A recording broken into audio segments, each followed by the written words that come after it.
Trading platform grow की parent company billion brains garage ventures limited के शेयरों में आज गुरुवार 20 नवंबर को भारी गिरावट देखने को मिली। बाजार खुलते ही शेयर 8% और टूट गए, जबकि इससे एक दिन पहले बुधवार को भी इसमें 10% का लोअर सर्किट लग गया था। ये लगातार गिरावट प्रॉफिट बुकिंग का ही रिजल्ट है।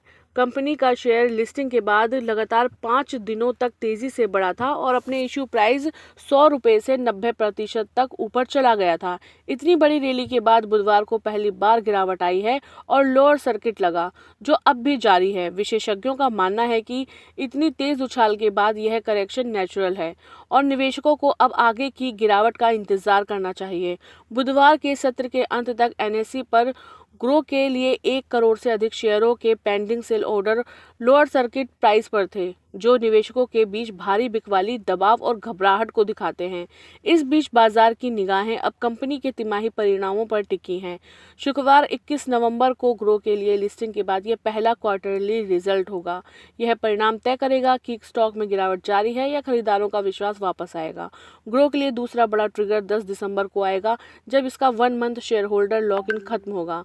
नुआवा अल्टरनेटिव रिसर्च के अनुसार इस लॉक इन अवधि के खत्म होने के बाद 149 मिलियन शेयर, जो कंपनी की कुल इक्विटी का 2% है, ट्रेडिंग के लिए बाजार में उपलब्ध हो जाएंगे। बाजार में शेयरों की सप्लाई बढ़ने के कारण यह एक और बिकवाली, दबाव और गिरावट का कारण बन सकता है, खासकर तब जब शेयर पहले ही करेक्शन मोड में है।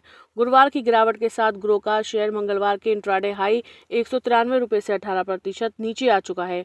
गुरुवार सुबह के शुरुआती मिनटों में ही 2.5 करोड़ शेयर बिक गए, जिनकी कुल वैल्यू 400 करोड़ रुपए ट्रेड हो चुके हैं।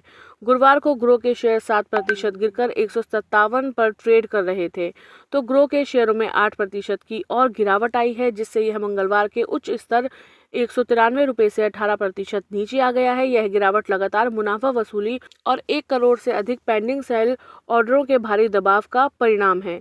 बाजार की नजरें अब शुक्रवार 21 नवंबर को पहले तिमाही नतीजों पर टिकी हैं, जो स्टॉक की दिशा तय करेंगे। इसके अलावा 10 दिसंबर को लॉक इन खत्म होने से 2% अतिरिक्त शेयर सप्लाई में आएंगे, जिससे बिकवाली का दबाव और बढ़ सकता है।